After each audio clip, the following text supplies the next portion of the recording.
Welcome to the PRovoke Media podcast. I'm Aarti Shah, executive editor and host for today's episode. So today's guest has a name that is probably familiar for most of our listeners, Margot Edelman.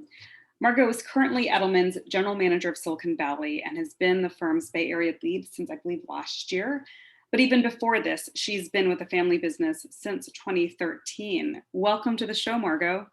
Thanks so much. Excited to be on. Did I get all those dates right? Yes, you did get all the dates right. Good timeline in your head. So perfect. So let's kind of flesh that out a bit more. Can you tell our listeners about your career trajectory? Yeah, absolutely. So I graduated from college in 2009, which now feels like a little while ago, and actually worked at Edelman for a couple of years, actually right after school, after doing a couple stints in banking and journalism during college. And actually got to work internationally for the company, which was fascinating. I worked for a little bit actually in China in 2010, which was very cool. It sort of really taught me that the world works completely differently over there. I then went back, got my MBA from Harvard Business School, and then from there actually joined Edelman's Research and Insights group based in New York, looking at sort of the practice of communications and how it can be more grounded in data, whether it's data from polls or sort of data from online analytics, which is something, again, the firm is still really focused on. I then moved out to the Bay Area, really for personal reasons, actually in 2015, and then realized I sort of inadvertently landed right in the middle of, what really is sort of the center of gravity for the world, which is, Silicon Valley and the tech sector. And so from there, really, have focused on working with technology clients or venture capital funds that are really sort of pushing the boundaries of innovation and helping them to tell their story. And that's, been my career for the last 6 years. It's been fascinating getting to work with sort of all these different companies, all these different characters and really, just smart and interesting people, whether it's on the client side, reporters. It's been, a hugely fascinating time to be working in the tech sector and to be working in the Valley. Yes, no, indeed. And to your point, yes, it feels very much like this is like the epicenter of the world sometimes. So just in terms of the offices, so you've worked out of the New York office, you've worked out of one of the offices in China, and then of course, Silicon Valley. Okay. Yes, exactly. So did you always know you wanted to join the family business? Did you entertain anything else? No, that's another great question. I mean, growing up, honestly, it was something where we, learned a lot about PR and learned a lot about Edelman, at the dinner table, we would have reporters come over for dinner. We had, my father's clients come out for weekends in our country home. We would actually sort of discuss business at the dinner table. So it was absolutely something that I grew up with, and, it felt sort of part of the business a little bit growing up. And then coming out of college, it was, if you remember back to 2009, it was not a great time in the economy. And I was like, well, maybe now is the time to try it out and see if I like it. Just because I was like, I know if I go to Edelman, I'll be able to get a good experience, and, the rest of the world's sort of falling apart. Why not, try out the family business now and see if I like it? And I really did. I thought it was, fascinating to be able to work with journalists. I love, really staying on top of what's going on in the news. And it was a business that allows you to do just that.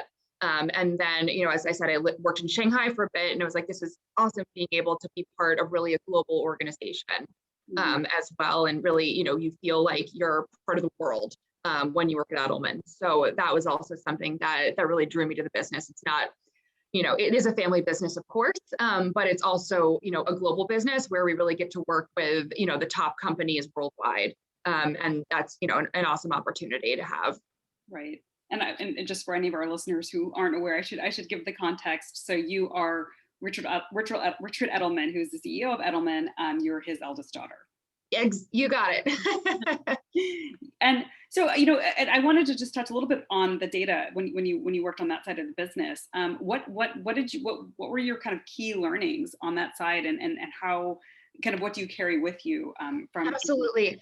I think some of the biggest takeaways I had were that, you shouldn't just sort of go at things sort of like finger in the wind. I think this message will work. It's very actually possible to test out what messages can work, and also to deliver sort of almost like tailored messages by audience. So what's going to work for, investors might not necessarily work for the general public, for example. And so you can really use data and insights to understand what is going to resonate with that investor audience versus what's going to resonate with the general population audience. Or, are there differences by geography where, again, you need to tailor your message by geography. Right. So I think, for everybody who thinks of comms as just sort of putting out a press release or just sort of pitching a reporter, I think, that stint in research really taught me that it's a lot more nuanced than that. And there really can sort of be science behind communications, and where you go in really understanding what are those sort of core messages that are going to resonate, almost like you're doing sort of a political campaign, which is fascinating. And then I think there's also, increasingly ways to also look at just sort of the data we have online, whether that's, information you're getting from social conversations, information from places like Glassdoor that can also inform sort of how you do communications. Right. In particular, seeing, something might not necessarily be resonating in the media yet, but you can start to see in social conversation, knowing that's almost like the media is like a lagging indicator. So that also shows you that something is going to be important before it comes out. Yes, I mean, that's more true than ever, right? That the media is totally an indicator to those conversations that are happening on Twitter or any of the other social platforms. What about that tension? Did you tap into that tension between sort of data and sort of like gut, instinct, creativity, and what's your opinion on kind of where the industry's headed? Are we, obviously it's going to be a hybrid, but sort of how those two things can coexist? Listen, it's a hybrid. I think you have to go into any sort of situation like this with a hypothesis, and then you use data to validate or refute what your hypothesis is. Mm-hmm. So if you don't go in sort of having a gut feeling about, what might work, you're digging, randomly. Whereas when you go in with sort of that gut feeling of like, I think this is what's going on, you can then sort of use data to validate it. And I think where data is also really helpful is when you're working with your client and they know something and you know something, but they need to bring the rest of their organization along. It can really help to arm your client with data that they can then take to their boss or the key senior stakeholders in their organization to say, hey, this is not just something I think and we should, work on. This is actually something I'm working with Edelman on to prove out that this is harming us or helping us or whatever it is. Mm-hmm. Well, I want to go back for a second to sort of your personal journey. And I would imagine that having the last name that you do is sort of a double-edged sword. Can you speak to both sort of how it helps and also sort of the challenges that it's presented? Absolutely. I think where it's a really big benefit is that, at the end of the day in the PR business, a lot of it is about, it's about having access to information. It's about being in the flow. If you are, working with, a fintech client, for example, have you spoken with reporters that cover fintech to really be able to understand what they want to cover, bring that information back to your client. And, truly having the last name Edelman it's great because it enables me, I think, or has enabled me to have conversations with people who are, very senior in the media or, senior at VC funds, et cetera, who really, they have unique insights based on the roles that they have and position they occupy, and being able to have those conversations and bring those insights back to my clients or back to the team is hugely valuable. So I think just that sort of access to really smart and interesting people that can make me smarter, and then again allows me to sort of bring that back to our clients or the team is really valuable. And I think a great way for me to sort of leverage the name Edelman to I think really help our work be better and help bring those sort of strategic insights and counsel to our clients. Where I think sometimes it's or has been maybe a little bit less helpful. I think you just have to prove yourself in a lot of ways, maybe even more so than folks who just sort of come in cold with whatever last name in the company. So I think it's something where I think people internally at least do absolutely have wanted to give me sort of the benefit of the doubt and believe in me, but it does mean that you're consistently on the line to prove yourself and show that you can add value and show why you deserve to be in a pitch, or why you deserve to be on a client, why you deserve to have the role you do. And I think if you do that, then it's great. But I think at least in the beginning, there is a little bit of that extra onus to be like, okay, you have to be, you have to be really good at what you do. to have people want to bring you in. Right. I think that's an excellent point, right? That sort of pressure to sort of prove yourself. And so you touched on this with your response, but I'm curious sort of how you approach this job as general manager differently than maybe your predecessors. Like what is it partly because of what you can bring in terms of access to the role? Are there any other differences that you Absolutely. Something I've really focused on, in this role and that I really believe in is building a great team.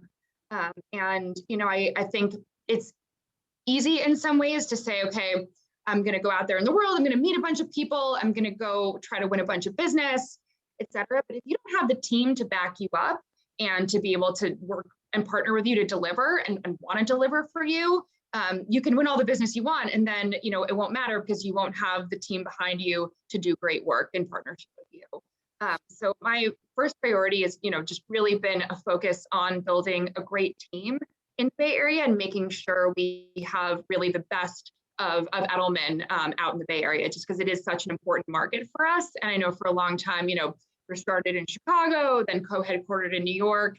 And I really want to make sure that we do have the best people in the company focused on the Bay Area and part of the Bay Area team. So that's really been my number one priority. And then secondly, it's also showcasing really the work we've done with innovative companies, innovative work we're doing with influencers, ways we're pushing the boundaries, because I think sometimes there's the perception in the market that Edelman can be old school, or that we just work with really, really big companies, which actually isn't true.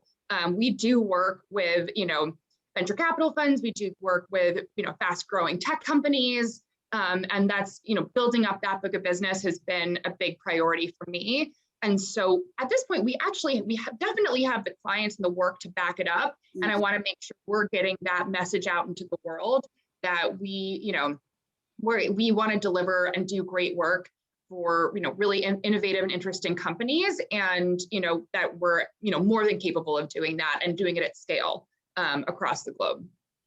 I want to go back to sort of building that really strong talent bench. And I'm curious to hear a little bit about how, if there's anything that you're doing in particular to be able to do that, because as we know, we are in a severe talent crunch. This is industry wide, but it feels especially acute here in the Bay Area. Is there anything that you're doing in particular to sort of make Edelman an attractive employer? Absolutely. Well, first of all, I think I'm really looking sort of network wide to identify talent. So for example, if there is somebody, I'll give an example for our employee experience team.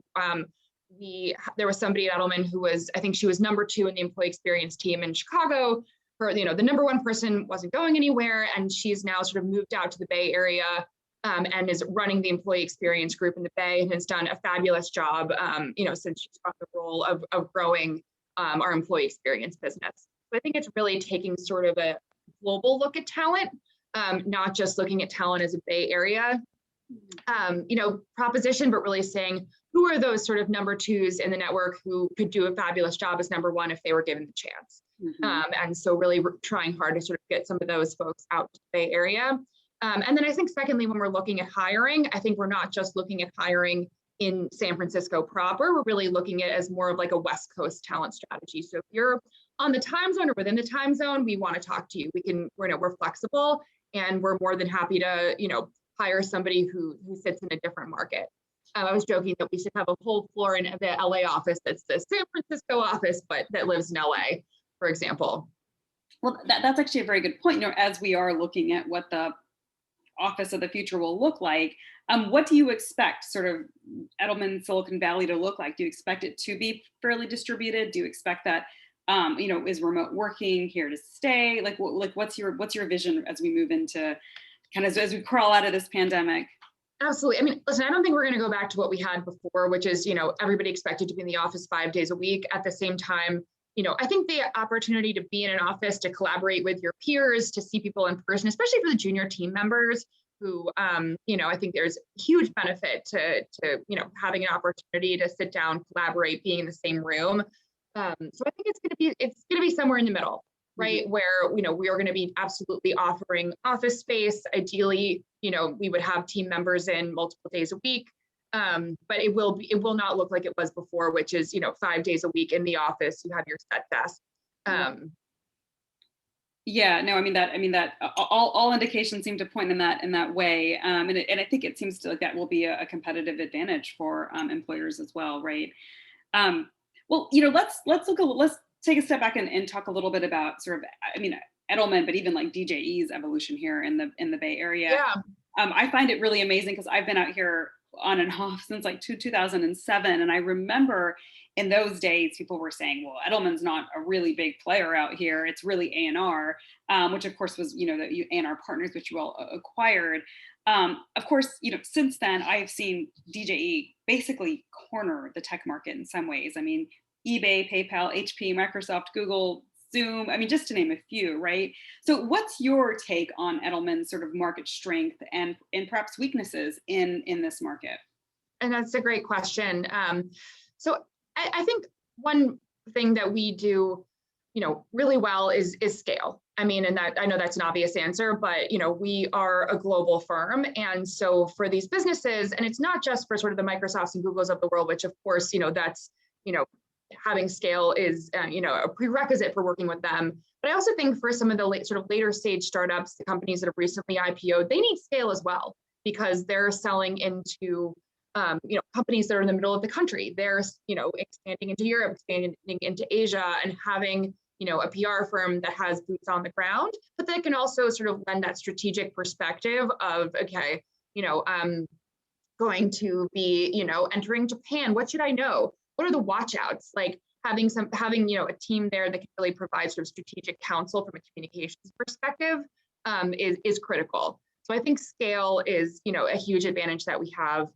Secondly, and something that I've really tried to focus on is actually connectivity in the Valley. As I'm sure you know, because you've been in the market for a while, it's a hugely in-person place. Like you really have to know the reporters personally. You need to probably know the people who run funds personally, and really just be part of the market. And I think that's something, just having been in the Valley now for 6 years and really just made a big effort to try to meet sort of the key sort of leaders in the communications industry and the key leaders in media. It's something that is really important and something that I've personally have really focused on to ensure that we are not just global, we're also sort of San Francisco and of Silicon Valley and can provide that connectivity for our clients. And then I would just say third is that we do more than just PR. So yes, we can obviously do great media relations for companies, but increasingly there's a focus on advising on DE&I and a need for that, or focusing on employee communications. There's a focus on how can we help companies with their digital strategy, and we can do all of that. So if you come to us, you're not just going to get sort of people sort of calling reporters and placing stories, which is incredibly important, and again, something that I really basically do every day. But we can also do sort of your employee experience comms, DEI advisory work, digital work, and I think that's also an advantage for working with Edelman as well.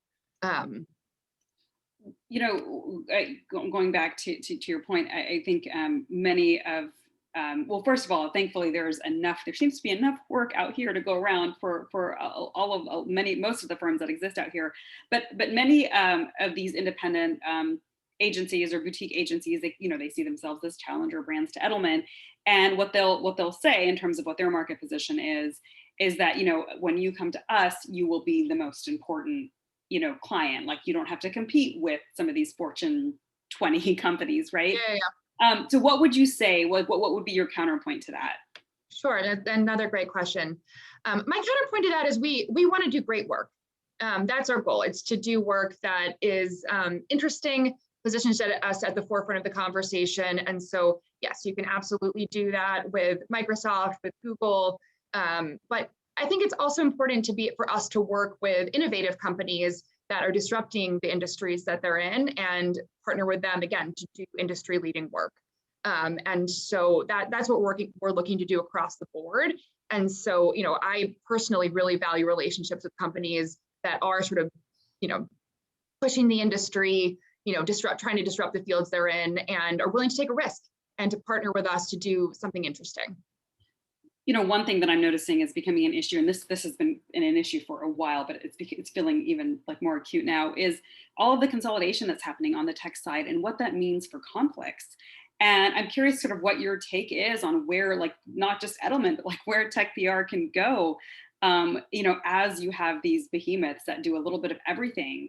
And then you get conflicted out for some of these, disruptive or kind of innovative companies because there's a piece that conflicts with the piece of the big client. I'm curious to hear your perspective on conflicts and tech. Absolutely. And that is a huge issue for us. And so, for Edelman in the Bay Area, obviously there is Edelman. We also, as DJE, have Zeno, and then we also have Revere, which is where our Google relationship sits. So those are sort of the three different brands that we as DJE have for working with tech companies. So for right now, I think that's been sort of our strategy, is to have, Zeno, which is a completely different, legal entity, and then also to have Revere, which again sort of has, very much been focused on Google, but we also have, a handful of other companies that are part of Revere as well. So, that's been the strategy thus far, but you're completely right. Conflicts are absolutely a huge issue, and, it's something that we are consistently needing to manage. Right. No, I think with these days, I mean, everyone seems to do a little bit of everything. So I think that's something that the tech PR sector in general, I think, is going to be interesting to see how that's navigated and what sort of creative solutions. I think, like you said, right now, I think conflicts seem to be the go-to. But it's space I watch closely because I'm curious to see if there's going to be some other creative solutions that agencies come up with to sort of manage this. Yeah, that's what we have so far. If you come up with other stuff, let me know. I'd love to. Yes, I'd love to learn from you. I'm watching to see what else folks do. So how closely then do you work with Sanjay, who is the global chair of the tech sector? That's a great question. Well, I worked for him, so we worked very close, and I used to sit next to him, so extremely closely. When he was in the U.S., and then obviously now he's over in China. So we, talk every week. I have sort of standing calls with him, so he is still very involved in in what's going on in the tech sector, and he's a great partner on advising on what clients we want to go after globally. How can in a lot of ways, how can we have a little bit more of a global mentality around tech, just because there is so much going on, obviously in China and Asia overall in the tech sector. So I think it's great to have a partner who's over there, who's focused on that. Right. Yeah, that was always a question that I always had. And I think this is quite different because he is based in a different region. I think in the past, again, I could be wrong, but there have been times where the head of tech or the global lead was here in the Bay Area, and so was GM, and I was always navigating like. Yeah, totally. I mean, frankly, well, he used to be based in the Bay Area. Mm-hmm. And so, be great to have him back if he wanted to come back, but I think he likes it over there in China. But no, yeah, work super closely with him. And as I said, he's next to Sanjay. So right. Yes. we were in the office. So I'm curious to sort of zoom out a little bit and sort of get, your take on the tech sector. You're not really an outsider anymore. You've been here since 2015, and you alluded to some things. One was that this is a very in-person, networked community. One of the things that I've seen fail again and again is we're like an agency that is not based out here, that's either based on the East Coast or even in London or somewhere in Europe, and they just think, oh, I'm just going to send someone out here, we'll put a flag down and we'll have a San Francisco, Silicon Valley office. And I've seen that fail more times than I've seen it succeed, in part because this is a really networked community, and everyone wants to know who and there seems to be a little suspicious of outsiders, and I'm curious sort of whether if you still think that's the case, and any other sort of observations you've made about how business is done out here that might be different. Absolutely. Well, something that I just have personally tried to do is just help Edelman be a convener. So when we were in person, I would host sort of monthly media or press talks where we'd invite in sort of influential members of the media. So we've had in Wing Tam from the New York Times, Emily Chang from Bloomberg, who would come in. They would basically do a Q&A with the team. We'd invite our clients, we'd have drinks. So I think that was a really nice way to, be a convener in a way that I think provided value to our team and then also to our clients. And it wasn't like, oh, like come listen to us. It was like, oh, come listen to someone who really knows what they're talking about, who's a respected member of the media. This is something we're now doing virtual, like as virtual Q&As. Just obviously given that, and hopefully we'll be back in person in the fall, but we haven't been for the last year and a half. But I think that was a nice way for us to just really, again, sort of be part of the community and the ecosystem in a way that we could be a convener, but hopefully didn't sort of position us, as you said, as a sort of New York firm that was just kind of coming in. And then, what else was I going to say? And then I also think just having a couple like clients that were very much like of the Valley and, had the right backers and, were, very much sort of those like sort of Silicon Valley, darlings, at least at the time, I think was also really helpful because it, again, having like the best way to get great work is to do great work. So if you get a client, you really deliver for them, then that's what's going to get you, your next client and your next client. But I think having a couple of those sort of marquee, like, really hot tech companies was, again, what sort of allows you then to say, okay, XYZ investor in that company, look what we did for your portfolio company here, we can do it for another company of yours. So I think, again, it's a little bit of like success builds on itself in that way.